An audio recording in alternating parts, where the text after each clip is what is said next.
তিন দশকের ক্যারিয়ারে সুনীল শেঠি শুধু সফল অভিনেতাই নন, একজন দৃঢ় মূল্যবোধের মানুষ হিসেবেও পরিচিত। বড় অঙ্কের প্রস্তাব পেলেও তিনি কখনো তামাকজাত পণ্যের বিজ্ঞাপন করেননি। সম্প্রতি এক সাক্ষাৎকারে সুনীল জানান, সন্তান আহান ও আথিয়ার জন্য ভুল দৃষ্টান্ত তৈরি করতে চাননি বলেই 40 কোটি টাকার প্রস্তাবও ফিরিয়ে দেন।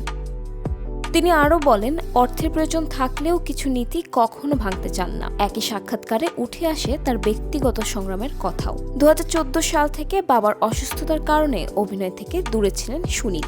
বাবার দেখাশোনা করতে গিয়ে মানসিকভাবে ভেঙে পড়েন তিনি। 2017 সালে বাবার মৃত্যু হয়।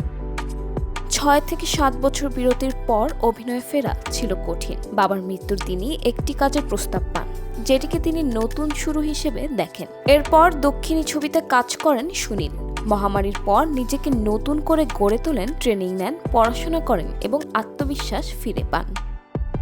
90 দশকের জনপ্রিয় অ্যাকশন হিরো সুনীল শেঠি আবারও সক্রিয় হচ্ছেন বড় পর্দায়। আসন্ন ছবি ওয়েলকাম টু দ্য জঙ্গলে অক্ষয় কুমার ও সঞ্জয় দত্তের সঙ্গে দেখা যাবে তাকে।